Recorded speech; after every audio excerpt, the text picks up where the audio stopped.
E a gente recebe agora a nossa comentarista de economia, Rita Mundim, que também fala sobre a decisão do Copom, sobre também a taxa de juros. Rita, muito boa noite, tudo bem? Ei, boa noite, Leandro. Dentro do possível, tudo bem. Rita, a decisão do Copom veio de acordo com o esperado? Sim, ela veio dentro do que se esperava, né? Era a manutenção da taxa e, como a Thaís acabou de dizer, esse parágrafo aí chamando a atenção exatamente para o que pode vir a ser o efeito das tarifas foi uma novidade. E, mais uma vez, eu quero ressaltar aqui que o nosso Banco Central mostrou independência. Isso é muito importante para a tranquilidade do mercado financeiro, porque o Banco Central não se furtou de falar que os riscos, tanto para a elevação quanto para a queda da taxa de juros, estão muito maiores do que o usual. Isso quer dizer, no bom português, o nível de incertezas nunca foi tão alto, tanto incertezas externas quanto incertezas internas, mas nesse momento pesam mais as incertezas externas em razão do tarifaço. Então a decisão foi absolutamente dentro do previsto e, repito, o que mais me chamou a atenção foi a independência do Banco Central e o conservadorismo, que ele manteve a linha dele, chamando a atenção que ele não vai se furtar a voltar a elevar as taxas de juros se entender que isso é necessário. Então ele deixa isso bem claro. O ciclo está interrompido, por enquanto as incertezas são elevadas e ele pode agir sim, aumentando novamente os juros se for necessário. E só para complementar, ele prevê uma inflação para o final do ano em 4,9%, se as coisas andarem do jeito que estão até aqui. Agora, Rita, o presidente Donald Trump sancionou a tarifa de 50% ao Brasil, mas a decisão veio com algumas isenções importantes, como petróleo, laranja e aviões. Como está o saldo para o Brasil nessa história, hein, Rita? Olha, o saldo foi extremamente positivo, tanto que o mercado comemorou. O índice Bovespa, depois do anúncio, ele reverteu a queda e chegou a operar com alta de mais de 1%. Por quê? Primeiro, porque houve uma dilatação do prazo. Então, houve um tempo maior para se negociar, até o dia 6 de agosto. Então, a espada que ia cair na cabeça no dia 1º vai cair no dia 6. E as isenções abriram um leque de que há espaço para negociação, porque o que a gente estava esperando, né, era que ele iria sancionar o decreto dele lá, aumentando, majorando as tarifas em 40%, que já estavam em 10%, e que depois a gente negociaria.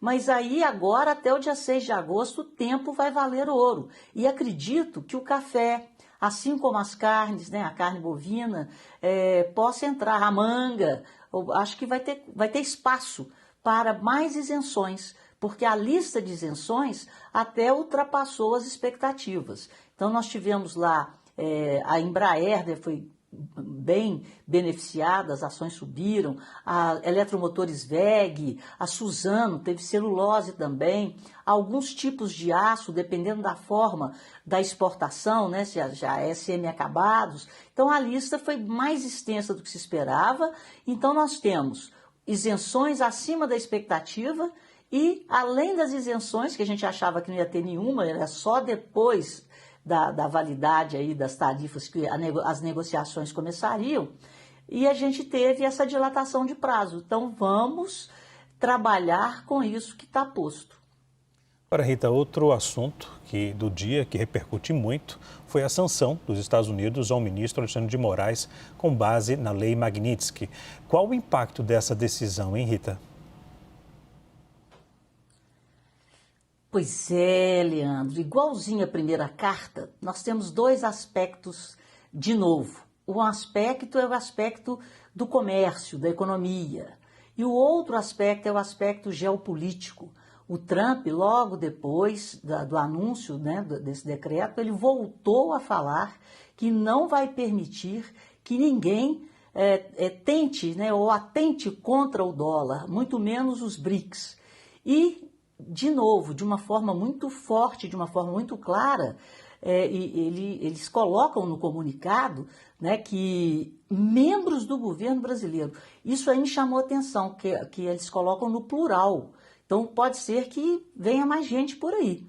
Que eles colocam que membros do governo brasileiro tomaram medidas sem precedentes para coagir tiranicamente empresas americanas a censurar discursos políticos, banir usuários, entregar dados sensíveis ou alterar suas políticas de moderação de conteúdo sob pena de multas, processos criminais, congelamento de ativos ou exclusão total do mercado. Aí fecha esse parênteses e vamos abrir outros. Segundo o comunicado, Alexandre de Moraes teria abusado de sua autoridade judicial para ameaçar, mirar e intimidar milhares de seus opositores políticos. Aí nós estamos falando sobre geopolítica. Na hora que entra BRICS e entra o STF, eu já disse isso aqui, eu morei nos Estados Unidos, naqueles programas de intercâmbio, e eu mantenho um contato frequente com a minha família americana, né? O grande lance é que os americanos podem enxergar o Brasil como uma Venezuela. Aí que mora o perigo. E nós somos a maior democracia, nós somos a maior economia da América Latina. E os Estados Unidos nos quer como parceiros. Aí entra o aspecto geopolítico dos BRICS, de um alinhamento mais próximo com China, com Rússia, com Irã, e a coisa complica. Então existem dois lados nessa história e tem que saber qual que vai prevalecer. Se é a manutenção desse alinhamento com aquilo que o Trump chama de contra as políticas dos Estados Unidos, ou se é simplesmente o Brasil se manter neutro e negociar acordos comerciais com China, com Rússia, com os Estados Unidos, com todo mundo, como nós sempre fizemos, mas sem essa postura de, no caso, o grande problema é apoiar a substituição ou o uso de outras moedas no comércio internacional. E eu quero chamar a atenção aqui, o deputado mineiro Nicolas Ferreira, logo após a divulgação da notícia, ele publicou às 17h54 no Instagram dele uma frase do Olavo de Carvalho. E o Olavo de Carvalho, a gente sabe que ele foi guru aí da família Bolsonaro, etc. Eu só quero ler para vocês terem uma ideia do que está acontecendo. A lei Magnitsky é a maior ou única esperança de um Brasil livre de comunolarápios. Isso foi publicado pelo Olavo de Carvalho no dia 26 de agosto de 2020.